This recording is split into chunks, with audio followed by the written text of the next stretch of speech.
Le chamanisme, je l'ai d'abord découvert au travers des cultures amérindiennes ou indiennes. Je trouvais ça assez intéressant et passionnant, mais en même temps, ça n'était pas vraiment ma culture d'origine. Ça n'était pas non plus ma religion, puisque je suis chrétienne. Et que lorsque, effectivement, j'ai commencé à entrer un petit peu plus profondément dans ce sujet, tout d'abord au travers des contacts et des séances que j'ai pu avoir avec certaines personnes qui, de manière évidente, étaient des chamans, avaient eu effectivement des vies antérieures où j'étais hindou, indien, amérindien et où je constatais spontanément qu'effectivement il existait bel et bien des forces, des dimensions différentes, des savoirs différents. Donc je me suis quand même un petit peu penchée sur la question, d'abord au travers des plantes, puis ensuite au travers des minéraux, enfin au travers de beaucoup d'outils qui m'ont été proposés. Et puis, au travers aussi de quelques personnes qui sont devenues des amis très chers à mon cœur, et dont une chamane,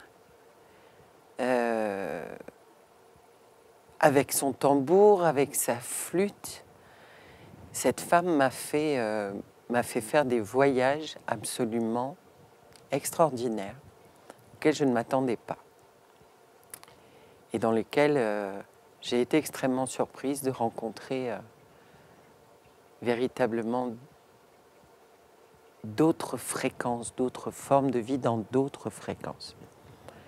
Tout ceci est un apprentissage pour moi, parce qu'à l'origine, encore une fois, ce n'est pas ma culture. Cependant, je reste ouverte, puisque l'idée, c'est de rester humble face à la création de Dieu. L'idée, c'est de me dire que je ne sais pas tout, bien loin de là, et que eh bien, la vie, elle est là pour vivre des expériences, des exercices, et que j'apprends petit à petit beaucoup de choses que je m'efforce de comprendre et d'intégrer. Alors les animaux totems, donc j'ai une ours, j'ai un tigre, j'ai Pégase, bien, très bien. J'ai beaucoup de monde. Et puis une dragonne blanche aussi. Il m'a fallu m'adapter à tout ça, conceptualiser tout ça psychologiquement, l'accepter et considérer que cela avait une valeur d'enseignement, d'information et aussi de guidance pour moi. Bon, je l'ai accepté petit à petit.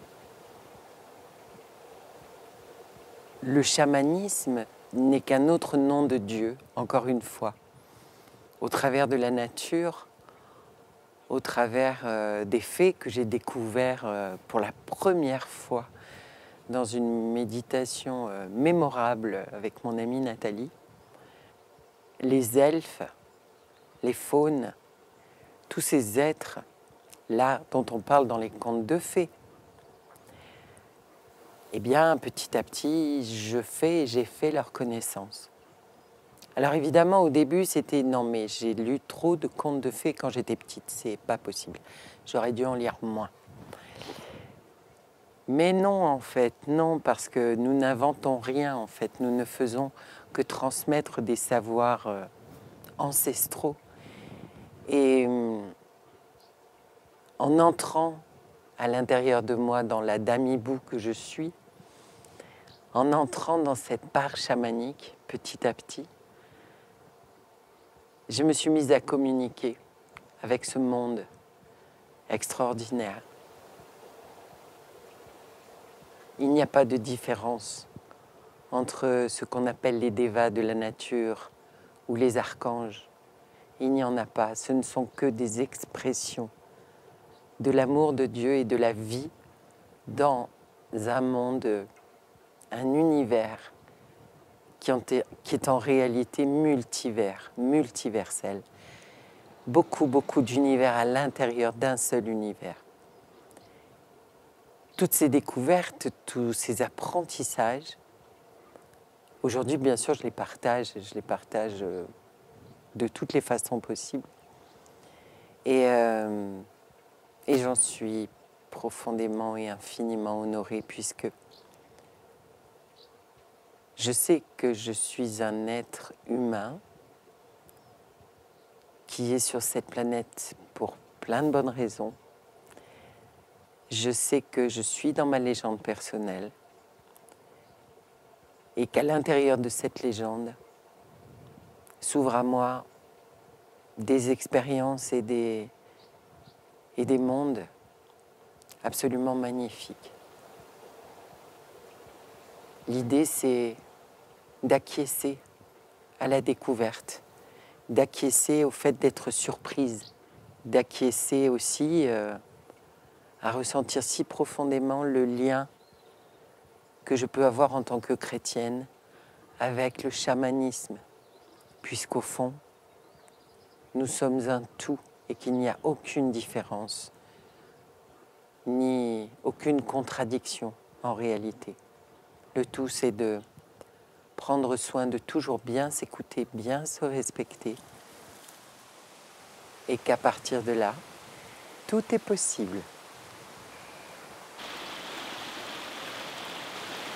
J'ai pour ma part découvert dans un tout premier temps et au travers d'une prise de conscience concernant l'humilité face à la création de Dieu, au travers d'expériences qui m'ont été données de vivre, à la fois dans mon service, bien évidemment, et dans ce travail que je fais à l'intérieur de moi-même et que je partage avec tous ceux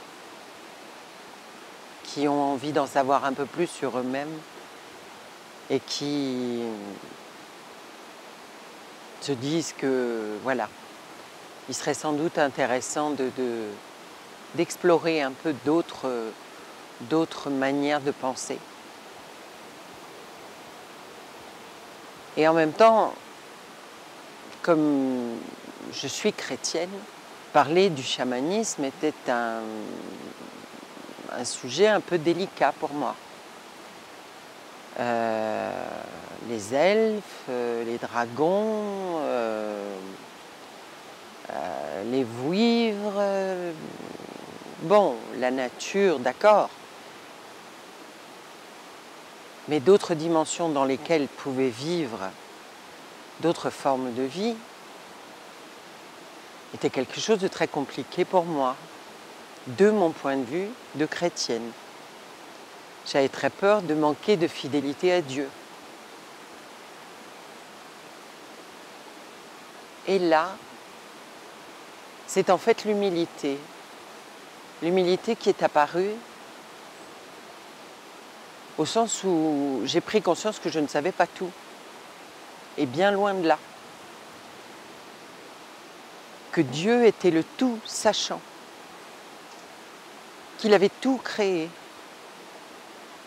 Et que si effectivement il m'emmenait sur ce chemin de découverte d'autres dimensions, eh bien il allait me falloir accepter de le suivre pour découvrir ce qu'il avait à m'apprendre. Et après bien des hésitations, j'ai fini par accepter. J'ai d'abord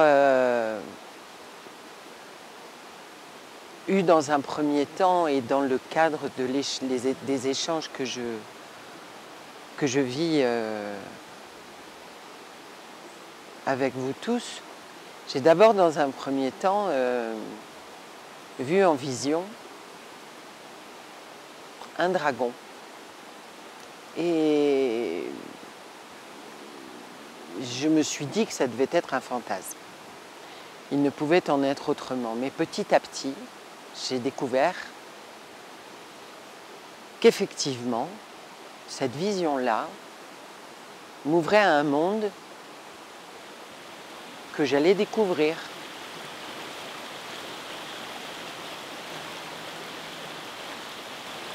Le chamanisme est entré dans ma vie par la grande porte.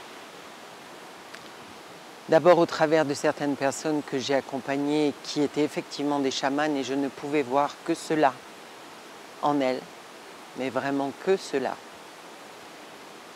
Ce qui me faisait un effet miroir quelque peu surprenant, mais je l'ai accepté, puisque l'idée était d'être humble face à la création divine. Et puis petit à petit, parce que j'ai posé beaucoup de questions dans mes prières, dans mes méditations et dans mon étude aussi, le Seigneur m'a appris. Il m'a appris que tout est interrelié. La nature,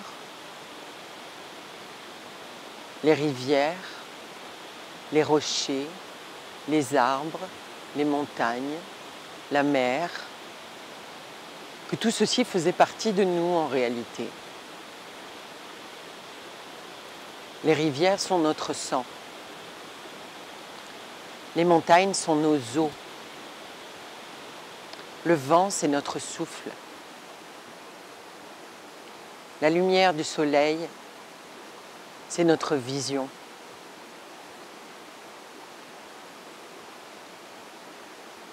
Et j'ai compris ce lien et intégré ce lien si profond avec la nature et avec tout ce qui nous environne dans une lecture d'un évangile apocryphe. L'évangile de la paix de Jésus-Christ. J'ai été submergée de la puissance de cet évangile et là encore une fois,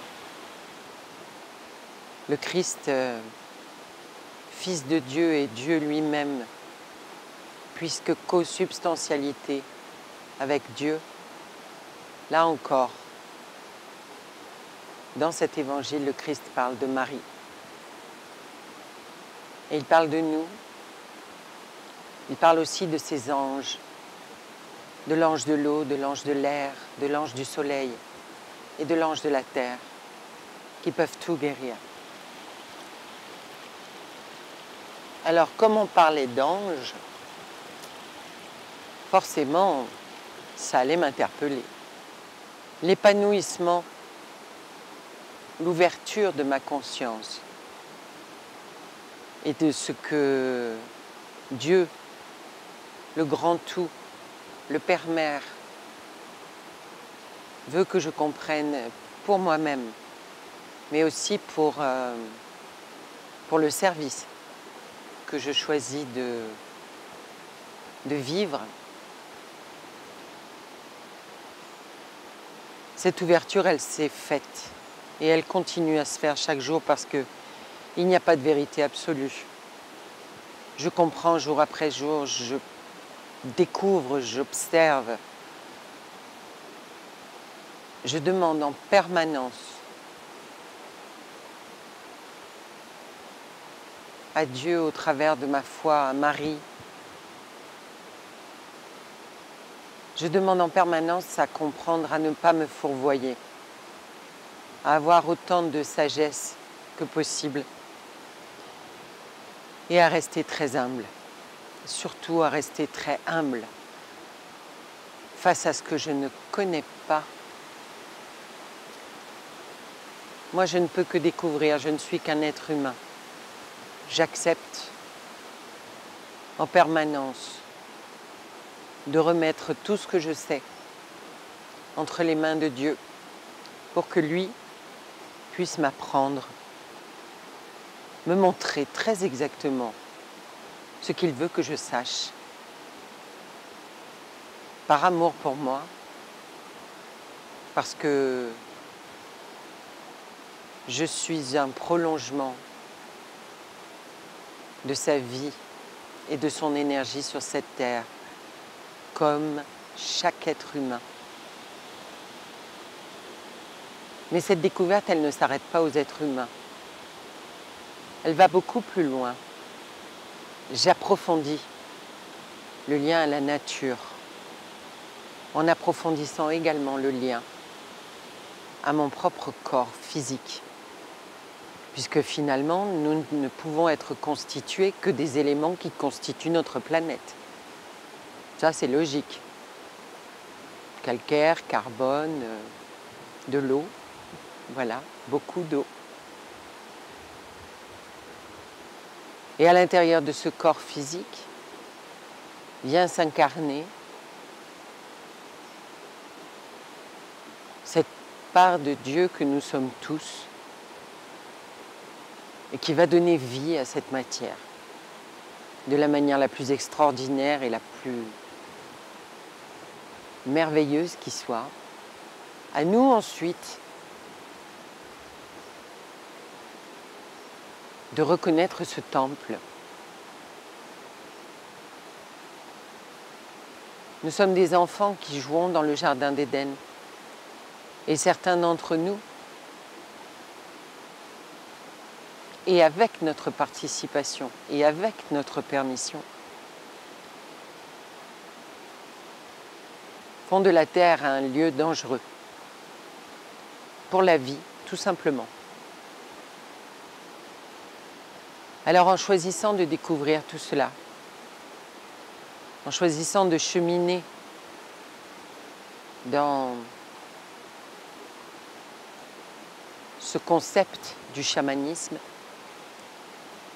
de rencontrer des personnes, d'apprendre, eh bien,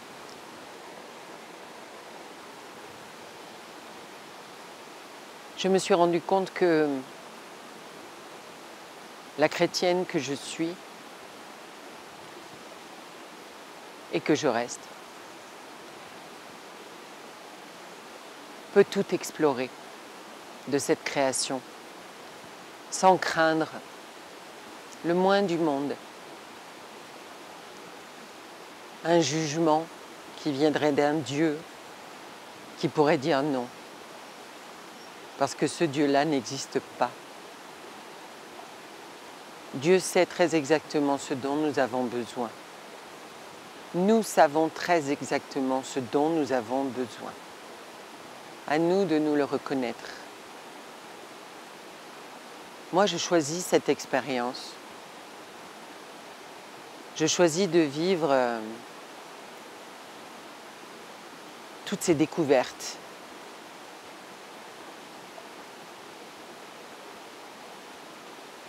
Pour me connaître, bien sûr, et pour le connaître, et renaître avec lui, véritablement dans cette matière. J'ai appris vraiment énormément de choses. Et j'ai appris aussi qu'en fait, ce que je croyais être un dragon et qui était une dragonne, m'accompagnait depuis un moment et m'accompagne toujours. La question, c'était de savoir si ça rentrait en contradiction avec ma foi, avec ce que je crois. Et en fait, pas du tout. Absolument pas, parce que Dieu... Moi, j'ai appris que Dieu, il a créé le monde en 7 jours. Même si je connais la puissance du Verbe créateur, je ne vais pas rentrer dans ce débat-là. Mais Dieu est le créateur, donc pourquoi pas? Pourquoi pas d'autres dimensions? Pourquoi pas d'autres fréquences dans lesquelles on peut rencontrer des êtres différents qui vont pouvoir communiquer avec nous, après tout, au travers des visions, au travers des messages que je reçois. Moi aussi, je peux être considéré comme un être à part, moi aussi. Et puis, il y a l'humilité de reconnaître que je suis très loin de tout savoir et que je suis là pour apprendre, je suis là pour vivre des exercices, des expériences qui petit à petit vont, je l'espère de tout cœur, et c'est ce que je choisis, me permettre de m'éveiller à une conscience plus globale, à un amour plus présent, plus actif, plus créatif dans la matière. Et c'est ma demande de chaque jour. Alors, finalement, après ces années de recherche et de réflexion, je me dis que, effectivement, ce monde est un monde multiversel, multidimensionnel, et que j'ai la chance de temps en temps d'en visiter une infime partie qui va venir apporter les réponses aux questions que je pose, qu'elles soient pour moi ou pour les autres.